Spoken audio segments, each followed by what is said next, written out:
جب ہسبینڈ نے یہ کہانی سنائی کہ ہرس کرنے والے اور لالچ کرنے والے اور مال و دولت جمع کرنے والوں کو کیا انجام ہوتا ہے، تو وہ کہنے لگی ٹھیک ہے جی، بس میرے پاس تل پڑے ہوئے ہیں اور چاول بھی ہیں، تو تم اس طرح کرو، مہمانوں کو بلا لو، کوئی مسئلہ نہیں ہے، اور کل دعوت کر لیتے ہیں۔ تو اگلے دن وہ تلوں سے چھلکے اتار کر ان کو خشک کرنے کے لیے اس نے رکھ دیا، اور آ، ایک لڑکے کو بچے کو بٹھا دیا کہ بھئی پرندوں کا اور کتوں کا خیال کرنا، بھگاتے رہنا کہ یہ نہ ہو کہ تل پڑے ہوئے ہیں۔ تو وہ ایک کتا آیا اور لڑکا ادھر ادھر کہیں بھول گیا، اور کتا آیا اس نے تلوں میں منہ مار دیا۔ تو اب عورت کا یہ دل نہیں کر رہا تھا، اسے گھن آ رہی تھی کہ یہ اب کس طرح میں ان چیزوں کو پکاؤں۔ چنانچہ وہ چنے ہوئے جو تل تھے، صاف ہوئے ہوئے تل، وہ لے گئی بازار میں، اور بازار میں دیکھ کر چھلکے والے تل اس نے لے لیے۔ تو کس وجہ سے کہ عورت نے چھلے ہوئے تل کے بدلے بغیر چھلے ہوئے تل لیے ہیں۔ میرا بھی اس چیز کی طرف یہ کہنا ہے کہ وہ بغیر وجہ و سبب کے تم نے جو امور ذکر کیے وہ اس پر قادر ہوا، تم میرے لیے ایک کلہاڑی لے آؤ، میں اس کے بل کو کھول دیتا ہوں، اس طرح کہ اس کے بارے میں بعض معلومات حاصل کرتا ہوں۔ اب وہ جو مہمان تھا، وہ کہتا ہے کہ تم اس طرح کرو کہ ایک کلہاڑی لے آؤ، اور میں اس چوہے کا بندوبست کرتا ہوں جو تمہیں تنگ کرتا ہے۔ وہ اب مہمان کہہ رہا ہے، اپنی کہانی اس نے سنا دی۔ چنانچہ وہ کلہاڑی لے آتا ہے، اور وہ اس کیا کرتا ہے کہ اس وقت جو ہے وہ چوہا دوسرے بل میں تھا، اپنے بل میں نہیں تھا، اور وہ دونوں کی باتیں سن رہا تھا، اور اسے پتہ چل گیا کہ یہ مہمان تو بڑا ظالم ہے اور میرا بندوبست کرنے والا ہے۔ چنانچہ اس نے جو ہے نا وہ بل کھودی اس کی، اور اس میں جو ہے وہ 10,000، اس میں 1,000 دینار پڑے ہوئے تھے، تھیلی تھی، تو وہ اس نے تھیلی اٹھا لی بل میں سے، اور چوہا اس کو نہیں ملا۔ تو اس نے کہا کہ عابد کو یہ کہا کہ یہ چوہا جہاں کہیں بھی اچھل کود کرتا تھا، اس کی اصل وجہ یہ تھی کہ یہ دینار اس کے پاس طاقت تھی، یہ اصل میں دولت کے بلبوتے پر جو یہ ساری بدماشی کرتا تھا، تو چوہا اب یہ ہرگز بھی نہیں کرے گا۔ چنانچہ انہوں نے وہ دولت آپس میں بانٹ لی، اور اب اس نے کیا کیا کہ کہتا ہے کہ میں چوہا بتانے لگا کہ میں اچھلتا کودتا جو ہے اس جگہ پر پہنچا، اس ٹوکری تک، میں نے ٹوکری پر چھلانگ لگانے کی کوشش کی لیکن ایسا نہ کر سکا، اور میری جو دگرگوں حالت تھی اس کا پتہ چل گیا، اور میں نے ان کو یوں کہتے سنا کہ ان کے پاس سے چلو، اس امید وابستہ نہ کرو، ہمیں تو اس کی حالت ایسی دکھائی دے رہی کہ اب وہ اس حالت میں دوسروں کو محتاج اور دست نگر نظر آئے گا، وہ ہمیں چھوڑ کر دشمنوں کی صفوں میں داخل ہو گیا، اور اس نے ہم پر ظلم کیا ہے۔ پھر وہ لوگ میرے دشمن اور حاضروں کے سامنے میری چغلی اور شکایت کرنے لگے، تو میں نے اپنے دل میں کہا، بھائی دوست مددگار تو مال کی بنا پر ہوتے ہیں، میں نے دیکھا کہ جس کے پاس مال و دولت نہیں ہوتی، جب وہ کسی کام کا ارادہ کرتا ہے تو اسے محتاجی فقیری اسے باندھ رکھتی ہے، جیسے سردی کے موسم میں پانی گڑھوں میں محفوظ رہ جاتا ہے، جو نہ کسی نہر میں گرتا ہے اور نہ کسی جگہ چلتا ہے، اسے زمین جذب کر لیتی ہے۔ اور جس کے دوست نہیں ہوتے اس کے اہل و عیال نہیں ہوتے، جس کے اہل و عیال اور اولاد نہیں ہوتی اس کا ذکر خیر نہیں ہوتا، جس کے پاس مال نہیں ہوتا اس کے پاس عقل ہوتی ہے، نہ دنیا یا آخرت۔ چونکہ آدمی محتاج ہوتا ہے تو اس کے رشتہ دار، اس کے دوست احباب اس سے تعلق کر لیتے ہیں۔ اب یہاں پہ یہ کہہ رہا ہے کہ جس بندے کے پاس دولت نہ ہو اس کا کوئی بھی دوست نہیں ہوتا، اس کو کوئی رشتہ دار بننے کے لیے تیار نہیں ہوتا، اور وہ اگر اس کے اندر کوئی کوالٹیز بھی ہیں تو لوگ ان کوالٹیز کا اعتراف نہیں کرتے۔ ہمارے یہاں ذات پات کا نظام ہے، کوئی جتنا بھی چھوٹی ذات کا، جنہیں یہ لوگ چھوٹی ذات کہتے ہیں، طبقات کی تقسیم جو ہے، تو وہ اگر کوئی پڑھ لکھ جائے، بڑا آدمی بن جائے، دولت اس کے پاس آ جائے، وہ چھوڑ دے اپنا پیشہ، جو پیشے ہوتے ہیں الگ ذات نہیں ہوتی وہ، تو پھر بھی کہیں نہ کہیں تانا ملتا رہے گا، یہ تو جی اس کا دارت اور ڈھول بجاتا تھا، اس کا جو نانا جو ہے وہ حجام کا کام کرتا تھا۔ یعنی ایک تو یہ کہ کام کرنا جو ہے وہ عبادت ہے، اور اللہ تعالیٰ کو پسند ہے جو ہاتھوں سے کام کرتے ہیں، انہیں لوگ فنکار کہا جاتا ہے دنیا بھر میں، لیکن ہمارے یہاں یہ ہے۔ تو وہ کہتا ہے کہ اس طرح کے جو لوگ ہیں وہ اس کی کوئی بھی ان کے بارے میں حسن ظن نہیں رکھتا، وہ بہادر ہوگا تو لوگ اس کی بہادری تسلیم نہیں کریں گے، اور اس کے بعد وہ کہتا ہے کہ کمینہ اور ذلیل شخص جو ہے اور بخیل شخص، اس کے سامنے ہاتھ پھیلانے سے بہتر ہے کہ بندہ مر جائے، اور بالکل بھی اس طرح کی بات نہیں کرنی چاہیے۔ اس کے بعد یہ ہے کہ وہ وہاں سے کہتا ہے کہ میرے اندر مال و دولت سے بغض اور دشمنی پیدا کر دی۔ چوہا کہتا ہے کہ اس کے بعد جو ہے نا وہ جن کو میں کھلاتا تھا، اب ظاہر میں خود میری پہنچ سے چیزیں دور ہو گئی، میں نے ایک دفعہ پھر کوشش کی، وہ مہمان ڈنڈا رکھ کے سویا ہوا تھا، اس نے میرے سر میں ڈنڈا مارا، ایک دفعہ تو میں چلا گیا، تھوڑا بہت لگا مجھے، لیکن دوسری دفعہ جب میں آیا تو میرا سر زخمی ہو گیا اور مجھے خون آنے لگ گیا، میں وہاں پہ اپنے بل میں جا کے بے ہوش ہو گیا۔ تو پھر میرا دل جو ہے نا وہ اچاٹ ہو گیا، میں نے کہا کہ بھئی یہ تو میرے اندر مال و دولت سے نفرت ہو گئی کہ یہ کیسا مال و دولت تھا کہ میرے سارے دوست بھی مجھے چھوڑ گئے، اس کا مطلب یہ ہے کہ یہ تو سارا جھوٹ کا پلندہ تھا۔ تو جب کبھی بھی میرے سامنے مال و دولت کا ذکر ہوتا ہے تو مجھے اس سے بالکل نفرت ہونے لگتی ہے اور ہیبت طاری ہو جاتی ہے، میں وہ ذکر سن نہیں سکتا کہ یہ جو پریشانیاں ہیں، یہ جو حرص و ہوس ہیں، لالچ کی وجہ سے یہ پریشانیاں آتی ہیں، ہمیشہ مصیبت، تکلیف، تھکاوٹ ہی میں گرفتار رہتا ہے۔ اور وہ کہنے لگا کہ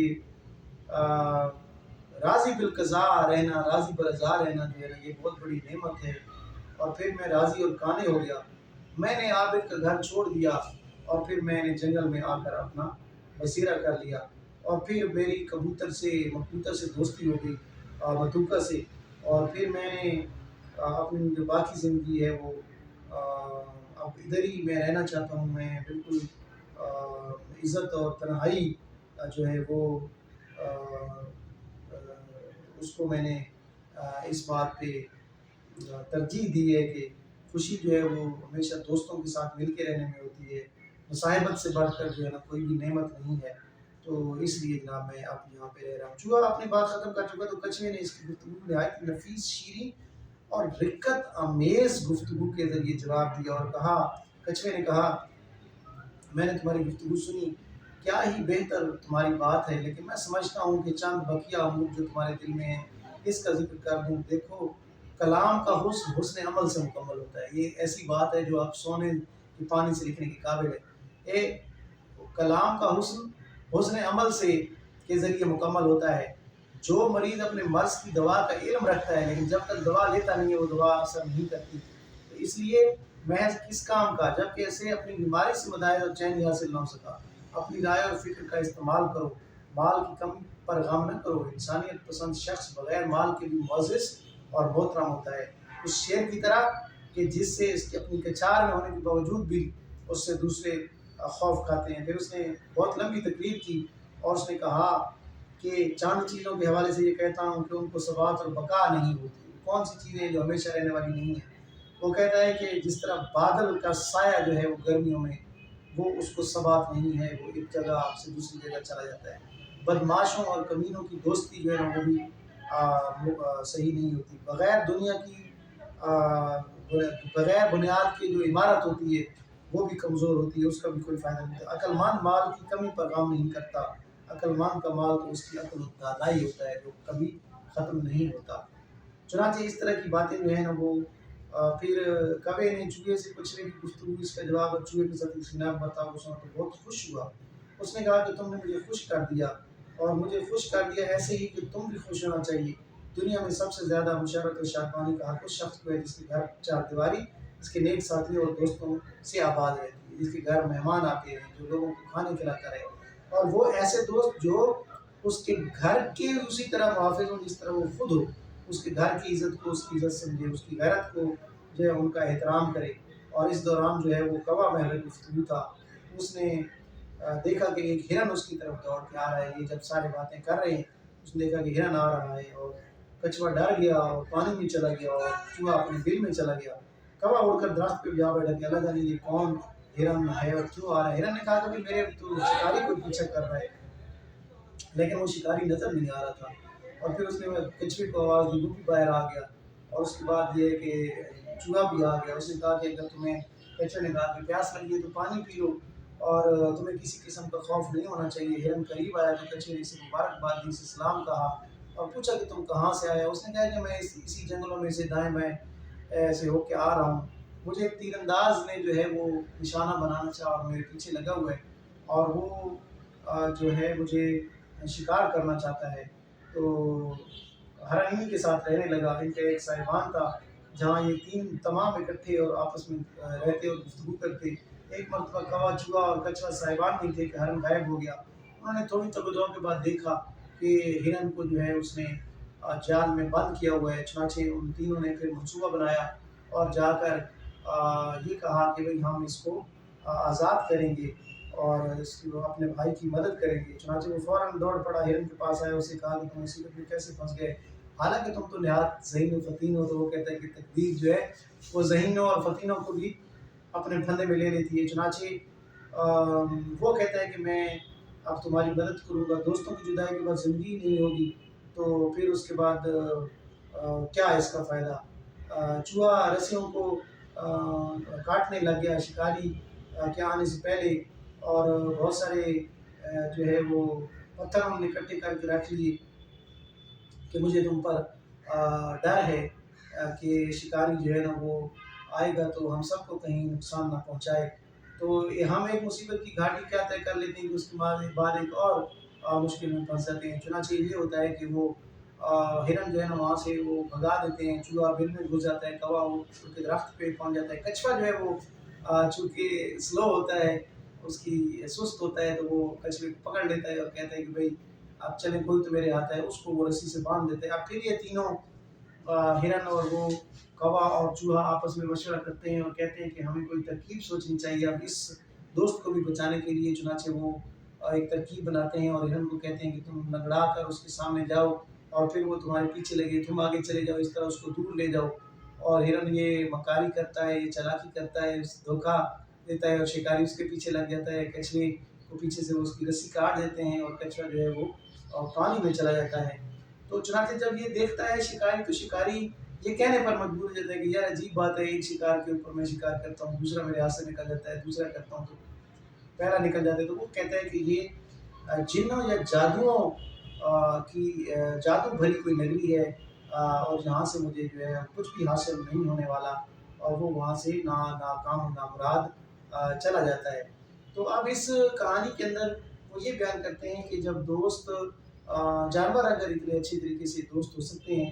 اور انسان تو اس کو اللہ تعالیٰ نے عقل دی ہے، اس کو اللہ تعالیٰ نے بہت بڑا دماغ دیا ہے، کائنات اس کے لیے مسخر کی ہے، تو پھر یہ کیوں نہیں ہو سکتا کہ اس کے پاس اتنی معرفت ہے، اس کے پاس اتنا علم ہے، تو وہ بھی اتفاق و اتحاد سے رہے اور خالص دوستوں اور کے ساتھ باہمی امن کے ساتھ رہے، باہمی جو تعلقات ہیں وہ بہتر رکھے۔ اب اس میں آپ نے یہ چیز دیکھنی ہے کہ اس میں جو کہانی در کہانی کی ٹیکنیک استعمال کی گئی ہے، یعنی ایک کہانی کے اندر دو تین کہانیاں بیان ہوئی ہیں، اور اس میں جو کردار ہیں بنیادی طور پر وہ کتنے ہیں یہ بھی آپ دیکھیں۔ اس میں 4-5 کردار ہیں، جس میں کوا ہے، اس میں ہرن ہے، جس میں چوہا ہے، جس میں کچھوا ہے، تو یہ بڑے کردار ہیں۔ پھر کبوتر ہے، متوکا، تو اس طریقے سے کر کے یہ سارے کردار جو ہے یہ کو دیتے ہیں۔ پھر اس کے اندر یہ سیٹنگ کا میں پہلے بھی ذکر کر چکا ہوں، اس میں جسے کہا جاتا ہے کہ جس میں ٹائم اینڈ اسپیس کی بات آ جاتی ہے، وقت کیا ذکر ہوا ہے، جگہوں کا کس کس کا ذکر ہوا ہے۔ تو آپ دیکھیں گے کوا جو ہے جب کہانی شروع ہوتی ہے تو درخت پہ بیٹھا ہوا ہے، وہاں پہ اس کا گھونسلہ ہے، تو منظر جو ہے وہ درخت کی شاخیں ہیں، بلندی ہے۔ اس کے بعد جب کچھوے کی بات آتی ہے تو پانی کا منظر ہے، ایک تلائی ہے، پانی ہے۔ اس کے بعد چوہا جو ہے وہ بل میں رہتا ہے، کبوتر جو ہے وہ دانہ چگنے کے لیے جب اترتے ہیں تو وہ جنگل کا ایک منظر ہے، وہاں پہ وہ رہتے ہیں۔ پھر وہ آبادی کا ذکر آتا ہے جہاں پہ عابد کا گھر ہے، اور اس کے اندر جو ہے ظاہر ہے چوہے ہر جگہ رہ سکتے ہیں، یہ بھی ایک آپ کو اس نے اطلاع دی ہے کہ چوہے جنگل میں بھی رہ سکتے ہیں، گھروں میں بھی رہتے ہیں۔ اور پھر اس کے علاوہ جو ہے وہ منظر رات کا بھی ہے، مہمان آیا ہوا ہے، اس کے بعد دن کا منظر بھی ہے، اور پھر شکاری بھی ہے، ظالم کا ذکر بھی ہے، اور اس کے علاوہ جو ہے وہ مظلوم کا ذکر بھی ہے۔ پھر اس کے اندر بہت ساری نصیحتیں بھی ہیں، اگر آپ اس اخلاقی سبق کے اوپر جائیں تو ہر کہانی میں بھی اخلاقی سبق ہے، اور آخر میں بھی ہمیں یہ سبق ملتا ہے کہ جو مخلص دوست ہوتا ہے اس کی جو قدر و قیمت ہے وہ مال و زر سے بہت زیادہ ہوتی ہے،